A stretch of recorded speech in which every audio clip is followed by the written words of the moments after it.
William, hopefully your favorite videographer from Two Hats Publishing. I welcome you to another Two Hats special of community events. Let's look in and see what's really happening.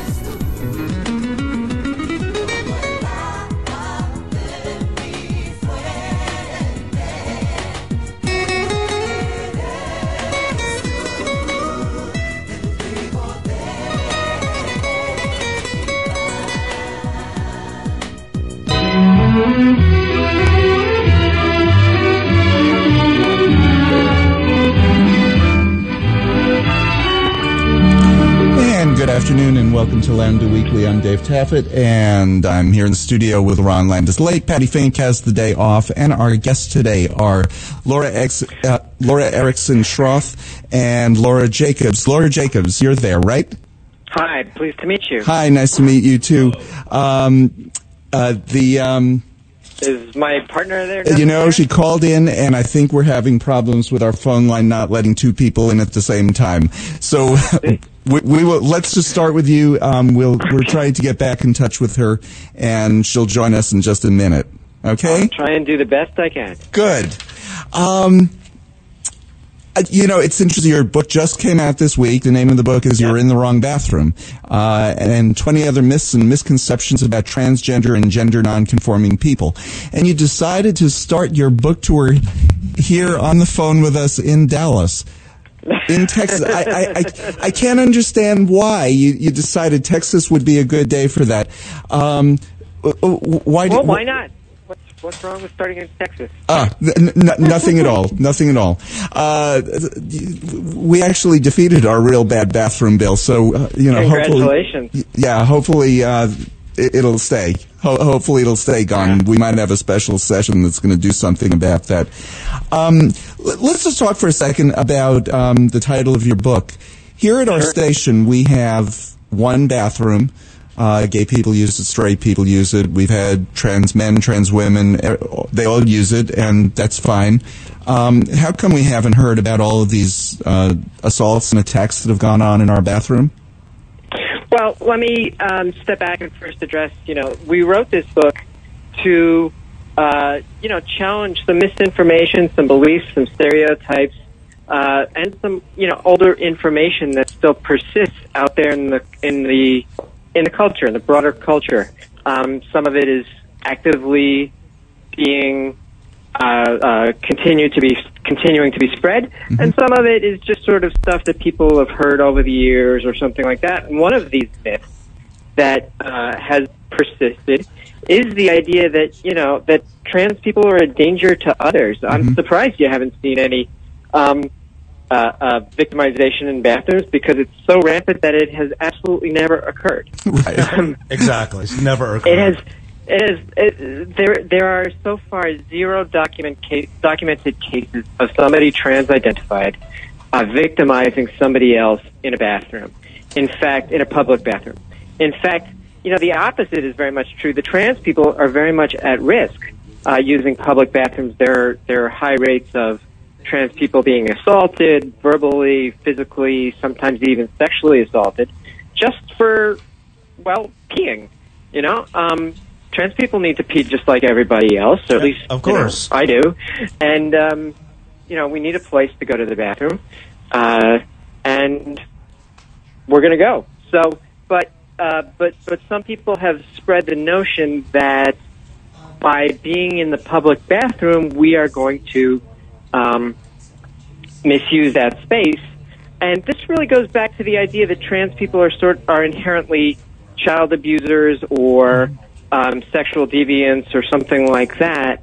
And that's really the subtext to a lot of this, that Sure. We're really transitioning just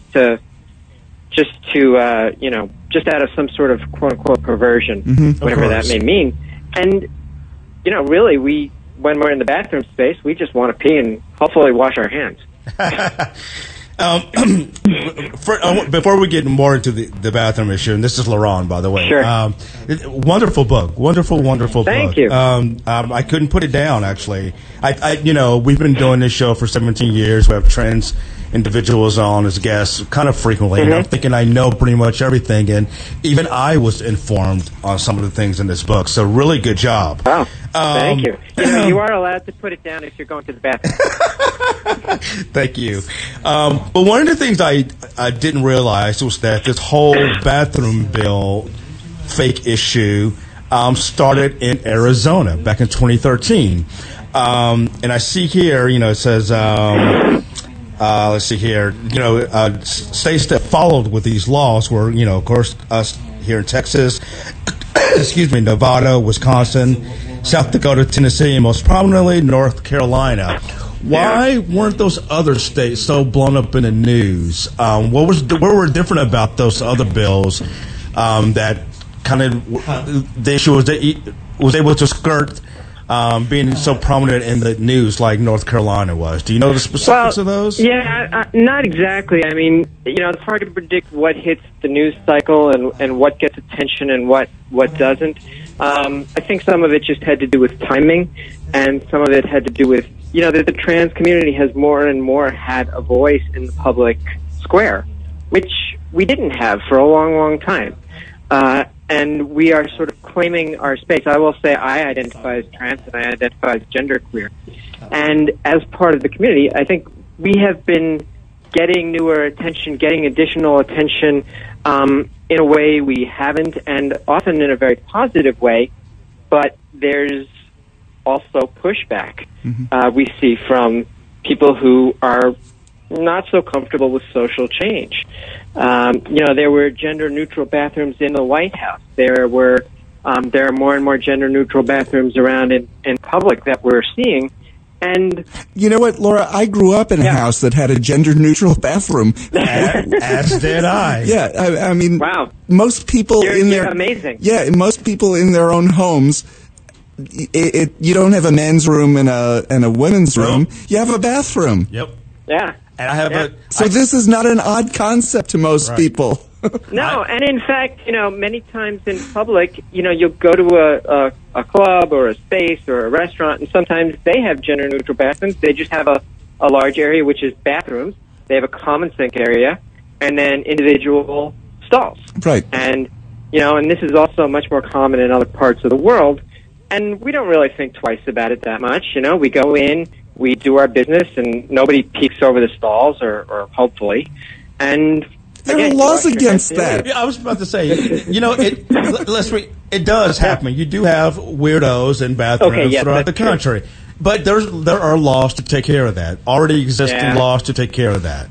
So that's exactly the truth. Anything that these bills would criminalize has already been criminalized. Of course. Exactly. For decades and decades. And by putting the onus on trans people, you're really deflecting the issue. It isn't about safety, because there are already laws about safety in bathrooms, and there's zero data suggesting that that there's a need to push this kinds of legislation. So you have to wonder what's really going on. And when I think of this kind of legislation, I think of my own life. So if I'm hanging out with a friend, and, the three of us, let's say the three of us go out to dinner one night. Okay. And, we go out, we have a few drinks, we sit down, we have a nice meal, and then maybe we want to go to the movies, right? Mm-hmm. Let's say there's something fun playing, right? At some point, because I have a bladder the size of a walnut, I'm going to have to go to the bathroom. Uh-huh. And probably the two of you are too, but that's your business. So if I'm in a public setting like that, and I need to use the restroom, but because I'm trans, I'm forced to use a bathroom that doesn't match how I dress. That's, the bathroom that goes with how I was born, even though I don't look that way, I don't dress that way, I don't present that way, it's not who I am. If I have to do that, well, I'm either going to sit there and try and hold it in, or I may not be comfortable being in public in the first place. Because if I can't pee in public safely, I can't be in public safely, right? So you have to wonder if these laws, if a not unintended side effect or consequence of these laws is to make it harder for trans people to be comfortable existing in the public space. Of course. Yeah, let's go into your book. The subhead is "And 20 Other Myths and Misconceptions." Let's talk about some of those other misconceptions, because we know that our I hate to say this out loud. Our governor's an idiot, and our lieutenant governor is a bigger idiot. Our speaker, you and your state politics. but our Speaker of the House, to his credit, he's a Republican. But our Speaker of the House, and our Speaker of the House said, "Enough with these bathroom bills." He said, "I've had it." He's more worried about things like our Child Protective Services Department that is not taking care of kids and not funding education. That's what he was concerned about. But our idiot governor and idiot lieutenant governor were the ones pushing this stupid legislation. Anyway, you used a term. You said you are transgender, but you said you also identify as genderqueer. In your book, you use the term gender fluid. Explain what those mean, as opposed to, are there differences, and how do you use those terms? Sure. Good question. So historically, when we think of trans people, or when we think of culture in general, we grow up with this idea that there are two genders, that there are boys and there are girls, and there are men and there are women, and that's, and much of our society is coded in that way. By coded, I mean, it's written into our culture that driver's licenses have two options. They're typically two bathrooms, men's and women's. Even in elementary school, they often separate kids by boys and girls for different activities, right?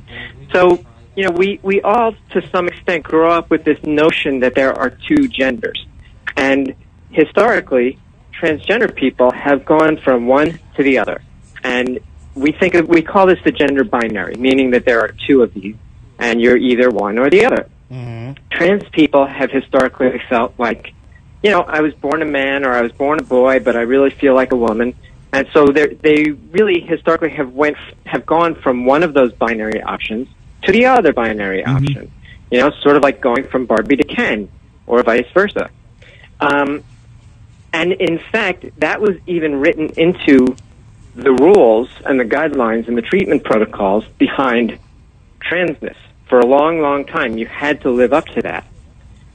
Nowadays, people are recognizing that gender is a lot more fluid, a lot more open than that, and that people don't necessarily transition from Barbie to Ken or from Ken to Barbie, these stereotypes we have of men and women. But the gender is this rich tapestry that is multicolored, multi-layered, multidimensional. And so there are many people who don't feel like one or the other fully represents them, or maybe represents them at all. And so many people think of themselves as either some sort of combination of male and female. Some people feel like their sense of themselves fluctuates a bit from day to day. Some people feel like their gender is has a political statement to it as well. And so there are all these terms that have come up over the years to describe some of these other ways of being gendered. And I see this a lot. I work with a lot of young adolescents. I'm a psychotherapist by day. Not so mild-mannered, but... So you're... And we'll get into this in a minute. So you're not a sex worker. That's one of your other stereotypes. Right, yes. No, I am not a sex worker. Not that there's anything wrong with that. No. Some people choose sex work out of desperation. Yes. That's how we're used to thinking of it. Yeah. And some choose it because they like the idea. And yes, the myth is that all trans people are sex workers, and I'm actually not. I'm a psychotherapist. I have an office. I sit there all day and talk to people. And I have a master's degree, and I travel, and I talk at conferences and all kinds of stuff, none of which involves me doing sex work. But, you mentioned Barbie and Ken, and that's one of your chapters in the book, or it's myth number 2. All trans people want to be either Ken or Barbie. And you go on to talk about not just Ken and Barbie, but also G.I. Joe, and how these 3 action figures, or, from Mattel, have really shaped, I guess, the perception of how men and women, or boys and girls, are supposed to dress. Yep. And if you could talk a little bit about how has that affected the trans community? Yeah. Well, I should probably disclose that right now I am wearing sweatpants, a somewhat ripped T-shirt, and some like tube socks, and pacing around my house. So I'm neither wearing a dress nor a business suit. Nor an army suit. Nor an army suit, right. Well, there are all kinds of Barbies. There's, But now there's Bride Now Barbie, there and there's, and social worker Barbie. You're just slob Barbie.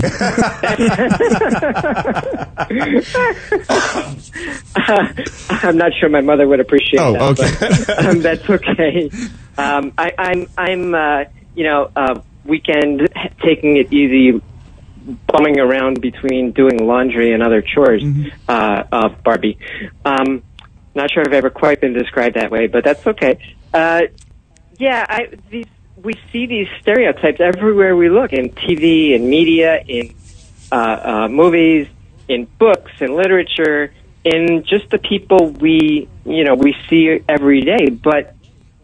And so I think to some extent we've all kind of internalized that. We've all internalized that these are how you dress in gendered ways, and these are the kind of identities that you take on. And Barbie is hyper feminine and tiny waist and big boobs and nail polish and the convertible and the mansion and the Gucci purses and everything else. And Ken is either a sophisticated James Bond-ish or preppy-ish business type in a nice suit and whatnot, or G.I. Joe and hyper militaristic, hyper masculine, all muscular and whatnot. And these stereotypes, ideals of gender certainly pervade our culture, and they're kind of hard to avoid. Laura, we need to take a break. Okay. We're talking to Laura Erickson Schroth and Laura A. Jacobs. Oh. Well, with both of you. Yeah. Laura, let me tell you, we've been talking to Laura on the phones on the side. We are having some phone problems here. Can only get one line on the air at a time. So she's going to call you, and we're going to do a conference call in so that she can join us. Okay? Okay. So watch for her call in just a second. And if you need to disconnect ours in order to go on to hers, that's fine. And if it doesn't work, just call us right back or have her call us right back. Okay. You're listening to Lambda Weekly on 89.3 Knon FM. I'm Dave Taffet here in the studio with Lerone Landis, and the late Patti Fink will be back with us next week. And we'll be back with more Lambda Weekly right after. Jake Winters from Leicester, England, and I listen to Lambda Weekly on Knon 89.3 FM. And we're back with Lambda Weekly. Laura, are you still with us? Laura, are you still there? She is not. We're waiting for them to get back in touch with us. And we're talking about the book You're in the Wrong Bathroom and 20 Other Myths and Misconceptions about Transgender and Gender Nonconforming People. Laura, are you there? I am. Oh, okay. Awesome. Before the break, Laura, we were talking about, your chapter on Barbie and Ken and G.I. Joe. And, everything kind of goes back to this bathroom issue. I think if you could talk a little bit about how gender non-conforming people doesn't necessarily just relate to queer people. Because you also point out in the book how some cisgender heterosexual women have been mistaken for men, and physically or mentally and been pulled out of the restroom. Could you talk a little bit about that? Sure. Well, let me. I think my co-author Laura Erickson is with us. Yep. Oh, you are there. Hey, welcome, Laura. Welcome, Laura. So why don't you take this one? Sure. So I wasn't there for the beginning of the conversation, but I think you're right that what we're talking about is not just a lot of people confuse sexuality and gender identity and think that we're just talking about queer people, but we're talking about anybody that's gender non-conforming in any way, and that could mean, a straight cisgender woman with short hair walking into a bathroom and being harassed. There's a lot of gender policing that goes on all over the place about the things that we wear and the things that we do. Absolutely. You know, one of my favorite quotes from the great RuPaul, and I don't watch his show, but I have read up on it. One of my favorite quotes from him from a long time ago is he said, "We're all born naked. Everything else is drag." So I always took that to mean that, you know, we're born with this clean slate. And as we grow up, we figure out what we like to wear, or we are internalized what, like you were talking about earlier, Laura, about we're coded about what boys and girls are supposed to wear, but not everybody fits into that, and that's okay. And so when you really look at it, everybody's in some form of drag. Yeah, and gender plays out so differently across different cultures, or in different subcultures, or in different parts of the world, or at different times. I mean, one real simplistic example of this is that now we think of pink and blue as pink is a girl's color and blue is a boy's color, but years ago that actually used to be reversed. Right. Yeah, right. Yeah. So, you know, we tend to think of these things as absolute and almost God-given, but really they're very much defined by the cultures and the times that we live in. I don't know if, Laura, you want to expand on that at all. Yeah, I mean, there are many cultures today in which men wear things that we might consider dresses. Yep. You know, long robes, and that's considered normal there. Or there are activities that are specific to men or specific to women in different cultures, but they're not true here. You only have to look around at tourists. You know, I live in New York City, and I live near Central Park. I'll go biking in the park, and I'll see the tourists in the park.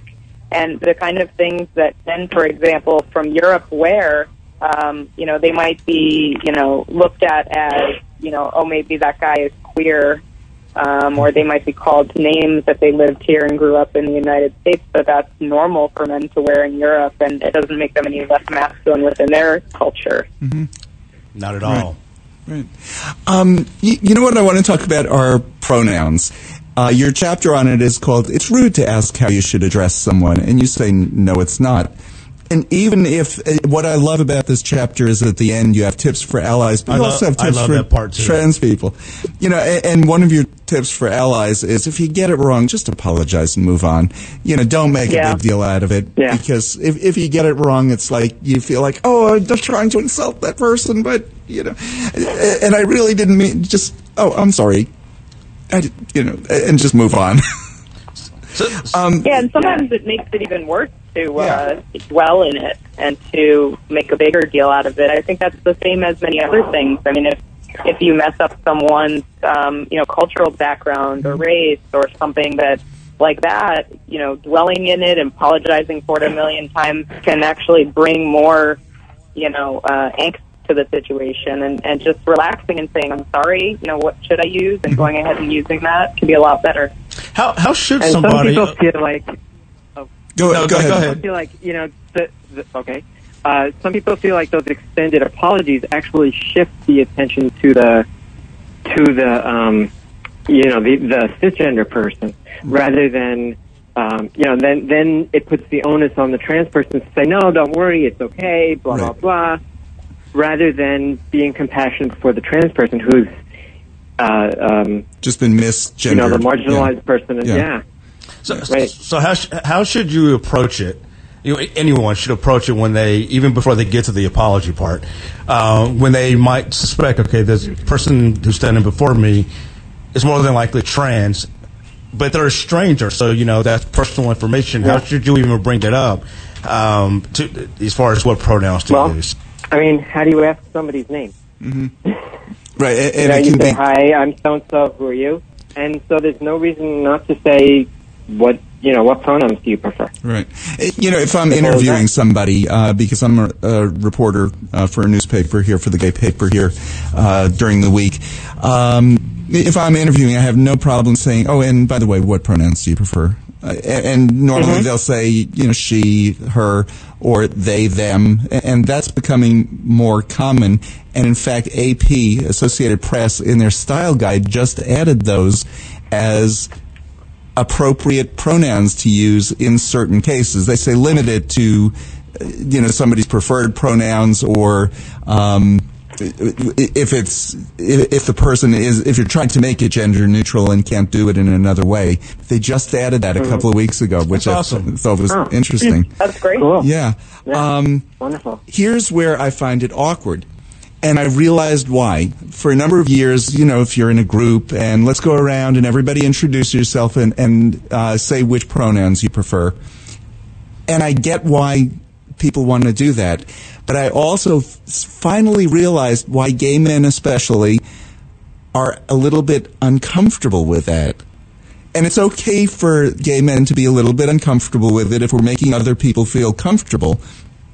But it's because for so long gay men themselves were marginalized, like, oh, you're not really a man. I shouldn't have to tell you that, yes, I'm a man. But this is a different situation. Do you know what I'm talking about? Yeah. I hadn't really ever thought of it that way, but that makes a certain amount of sense. And this is something that comes up in a community in a bunch of different ways. You're talking about the legacy of gay men being, feminized, right, or seen as feminine in different ways. And certainly we see trans people their gender being contorted in different ways to fit in with people's notions. But we're also talking about the different parts of the LGBTQ community recognizing the needs of each other. Of each other, right. Right. Yeah, and so one of our myths is that the entire LGBTQ community gets along, and that is not always the case. Right. No, not at all. And I'm saying it as... I'm definitely saying this as I understand why the trans community would like this, and so it doesn't bother me as long as I know it's helping other people in that room and in that group. It's just that I almost want some people to understand, that might be awkward for me to do this, just as it's comfortable for you to do this. And we need to just understand each other. And my general attitude toward it is, just get over yourself. Just, here's my name and he and him. But I've always found and that's why it's important to have conversations within our community. Oh, sure. Rather than sort of being siloed and talking about other people. That's one of the biggest problems I think that we run into is, the first myth is you've never met a trans person. And, you'd be surprised how many people within LGBT communities or LGBTQ communities will say, I don't really know any trans people, even though they're lesbian or gay or bi or pansexual themselves, that they don't know anyone. And so if you don't meet someone in person and have a chance to talk with them about their life and understand where they're coming from, it can be really hard to sympathize. Sure. I want to move on to another chapter in the book, and it's called Myth Number 4, Trans People Are Trapped in the Wrong Body. Now, that is a common phrase that's been used forever now. And I really like you all, how you pointed out the history of how we even got to that term. Here's a quote from it, I guess, Dr. Harry Benjamin, who was the early pioneer about this. And it says, the medicalization of trans people led to one conclusion. As the brain was inaudible, the only way to rectify the mismatch was to change the body. And that's pretty much seems to the accepted explanation of this from everybody. But you say in the book that not all trans people buy that. Yeah, that's absolutely true. The medical science behind it is not nearly as solid or proven as we might think. A lot of people sort of believe that that's medical fact, but there really isn't a whole lot of evidence for the idea that trans people have the brain of one gender in the body of another. We know a lot of things about the brain, but there's so much that we still are learning. One thing we do know is that it's very difficult to tell. If you were to unscrew the top of your head, I don't know if it's clockwise or counterclockwise, but if you were to unscrew it and you look down on the brain, you're going to see either a brain is pink or blue. Well, right? No.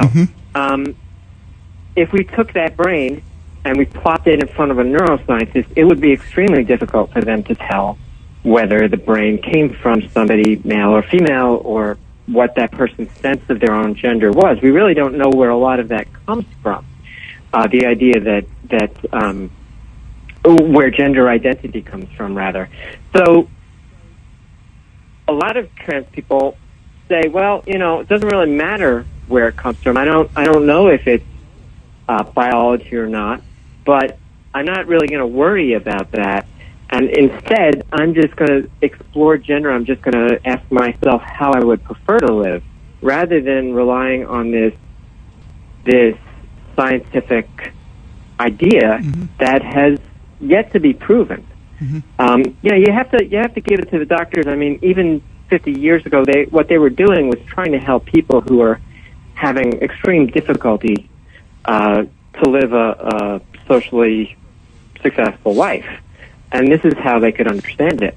But nowadays we have more sophisticated notions, and as we understand that gender is more sophisticated, some people are just saying, well, you know, I want to explore gender in an empowered way, and if this is how I feel most comfortable, it doesn't matter to me what my brain biology might look like. But this is how I want to live. But isn't part of... And I think part of the issue, I was going to add, part of the issue here is that we actually use this sense that gender identity is a biologically based fact to argue for a lot of rights for people. And I think that's where this comes up a lot, is we use it in similar ways that we might use other things that we argue that people can't change or can't help. Correct. To argue, you know, it's not someone's fault. So why should they be, you know, punished, or why should their rights be taken away?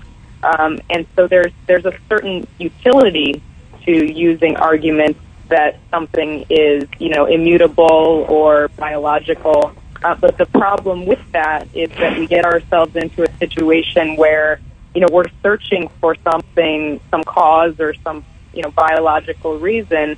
And if eventually there is something that is discovered and there are certain people that don't fit that or don't have that gene or don't have that particular brain scan, are they going to be considered to be lying, to be not trans? Good point. And also, what does that say to young people if we're saying, you know, the only reason you're tolerated is because you can't help it, you know, because this is something that just is about you, not something that, you know, it doesn't encourage people to say, oh, wow, this is a choice that I can actually make, and it's okay, and it's accepted. It's more sort of a, you know, okay, well, if you have to be that, then we'll accept you, you know, sort of begrudgingly.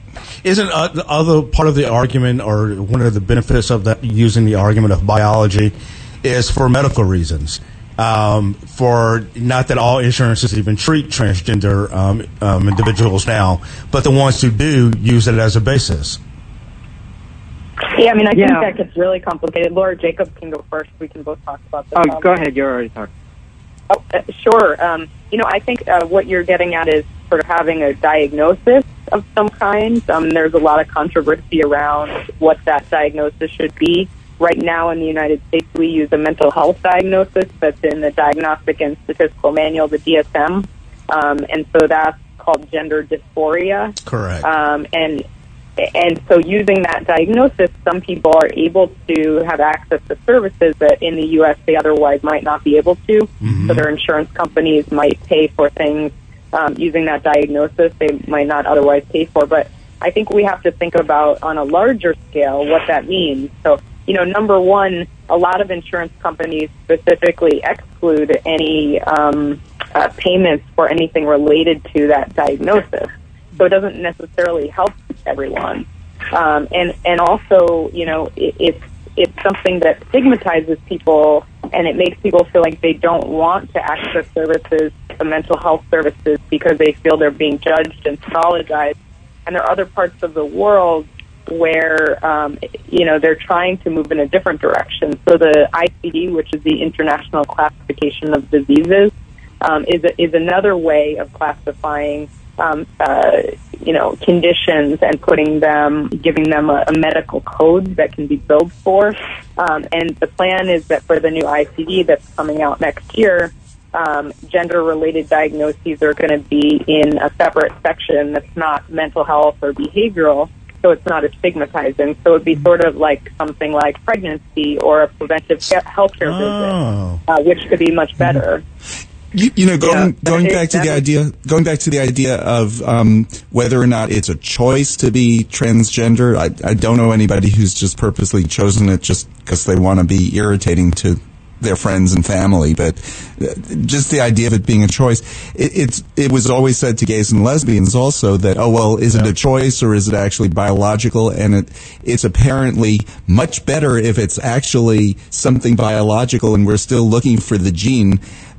Why don't I have a right to just choose if I've decided, you can choose your religion, and that's fully protected. Why can't I just choose my sexual orientation? Why can't you just, if you decide to choose your gender and it's different than the gender that you were assigned at birth, so what?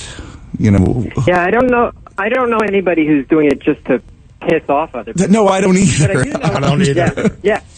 But I do know people who are saying, like, that as you say, that this is just another part of who I am. And it doesn't matter where it comes from.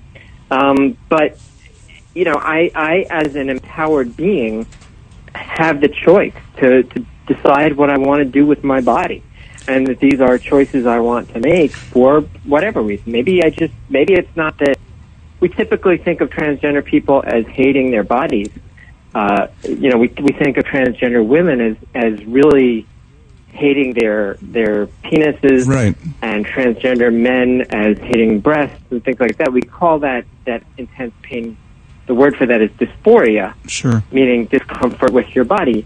But not everybody has it, and certainly not everybody has it to that extreme level where they really just want to cut off their body parts. Right. And so at that point, it becomes much more of a how do I feel more comfortable? What would make me happier, rather than what do I have to do just to get by. Hold on, we need to take another break. We're talking to Laura Erickson Schroth and Laura A. Jacobs. They wrote the book "You're in the Wrong Bathroom" that is out on the bookshelves now. I'm Dave Taffet here in the studio with Lerone Landis. He is definitely in the wrong body, not transgender, just sitting here in the wrong body. And we'll be back with more Lambda Weekly right after this. I'm Michael from UNT, and I listen to Lambda Weekly on Knon 89.3 FM. And this is Lambda Weekly. We're talking to Laura and Laura. They wrote "You're in the Wrong Bathroom" and 20 other myths and misconceptions about transgender and gender nonconforming people. We were talking a little bit about people's bodies and whether or not they're born into the wrong body. And also, you're just saying about how this term gender dysphoria is somewhat not necessarily a myth, but there's a varying degree of that, because not all trans individuals hate their breast or hate their penis and want to get them cut off. Yeah, it's absolutely not a myth.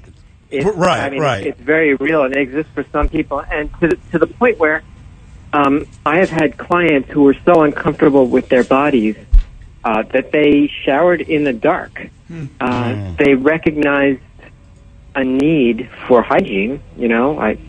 They didn't want to smell bad, or maybe their friends didn't want them to smell bad.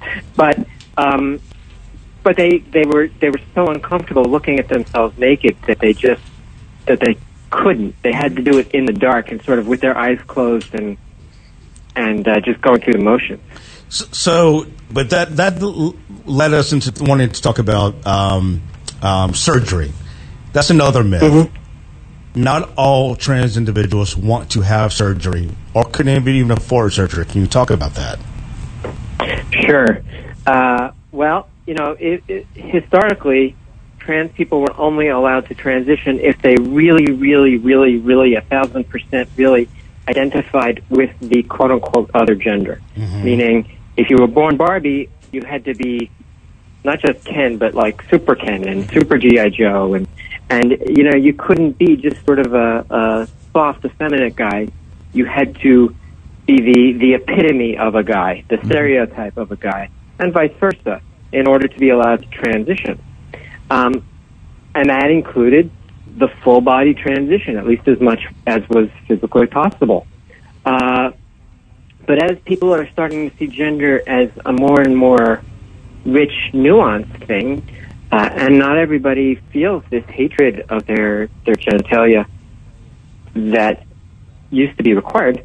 There are some people who have bodies that don't necessarily match the way they identify and are not uncomfortable for that. It's not that uncomfortable for some transgender women, people who went from male to female, to retain their penis and to happily use it during sex. You know, and that's their choice, and I guess that's between them and their partners, and they can do with their bodies what they choose. And there are more and more medical providers who are offering services and don't worry about whether or not people's bodies live up to stereotypes.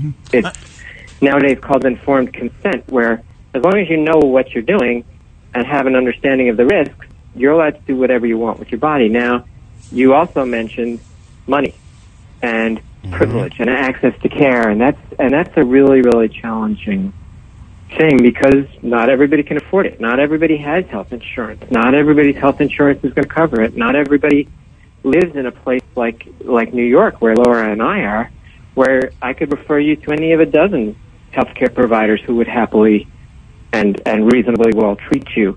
You might live in Kansas, where there are no health providers who are competent in trans care or who only see trans care as, you know, a very binary thing. Or you might live in a culture where, you know, it's just not as accepted or community, or it might not be safe for you, or you might not have the money, or who knows what. There are a million issues of what we call privilege. Well, another one can be health issues, too, that you just can't, you know, the number of people don't transition until they're older, and they just physically can't do that.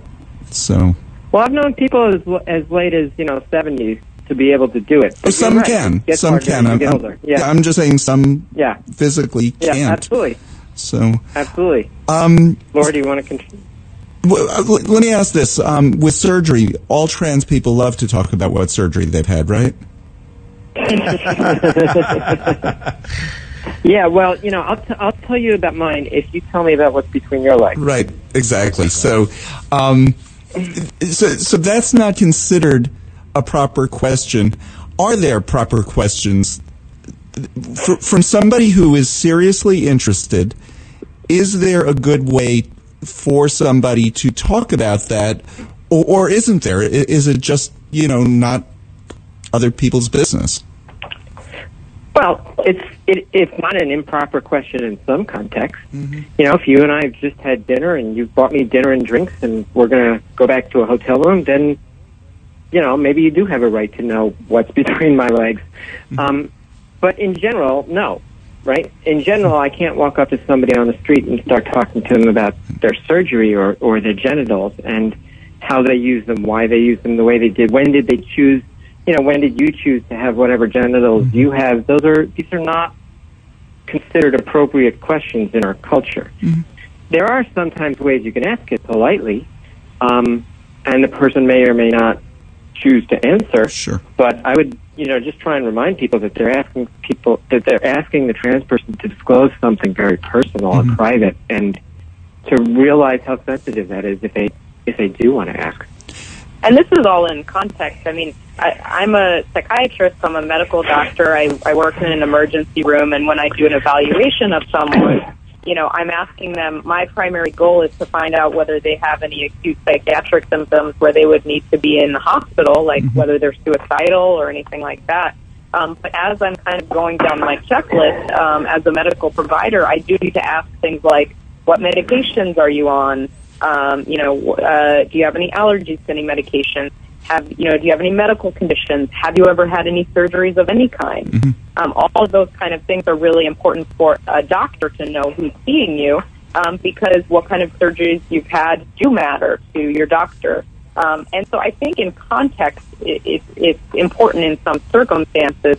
And if you think about the kind of relationships that you have with trans people, it's the same as the kind of relationships that you have with anyone else. So if it's someone that you're getting to know, so say you meet a colleague at work, you've had drinks with them a few times after work, you know, I'm not talking about any sort of, you know, budding romantic relationship, but a friendship, and they tell you that they're trans, you know, after a couple of times of spending time with them, it may be appropriate to say, oh, I'm interested to learn more.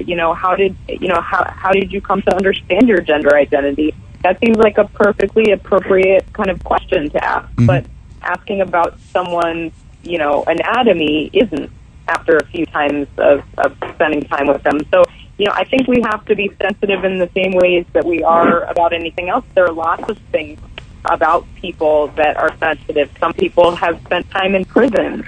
Some people are HIV positive. Some people, there are all kinds of things. Some people have certain medical conditions or certain disabilities that, we just have to be sensitive to and talk to people in appropriate ways and treat it like anything else. One thing I often encourage when this question comes up is as everything Laura says is 1,000% right. I encourage people to ask if it's okay to ask. So even before you ask about, the surgery or something like that, is it okay if I ask you about your gender? You've mentioned you're trans a few times. That you're trans a few times. I'm really curious. Is that okay for me to ask you about? And that comes across as a very polite, sensitive way of broaching the topic. Sure, and then if the person just says, sure, you can ask me anything, then the other trans person needs to not be insulted if that person's gone a little bit too far, but know how to say, oh, that's something I'm just not comfortable even talking about.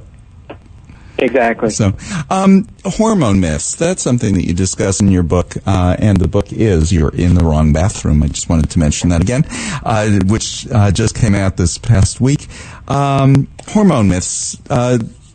Estrogen will make people raging lunatics. Testosterone makes people angry. And we know that they become raging lunatics because, as our president said, Hillary Clinton, once a month, she just is raging. I'm sorry. Right. But what are some of the myths about hormones? Yeah. Laura, you're the medical doctor. You want to? Sure. I think actually this myth is so interesting, and it goes way beyond how we think about trans people. Mm-hmm. There's this idea that estrogen is a female hormone that only women have, and testosterone is a male hormone that only men have. And that those hormones have very particular qualities that are qualities that we associate with men and women. So estrogen makes you emotional, testosterone makes you strong and angry, and all of these things that we associate with masculinity. When actually all of us have both estrogen and testosterone in our bodies in various amounts, and there's not really much evidence that they have the sort of stereotypical effects that we think of. So, there are very few studies of trans people starting hormones and looking at specifically their emotional reactions or things like that. But a lot of trans people, when they start taking hormones, say, I don't feel more emotional or I don't feel more angry. I just feel more like myself. I feel comfortable. I feel calmer because I finally feel like I'm doing something that feels like it's me. And so, certainly there are effects that we know about that are physical effects of these hormones. Also, it seems like taking testosterone in general does increase someone's libido, their sexual drive. Mm-hmm. It's sometimes prescribed in smaller amounts to cisgender women who have low sex drive.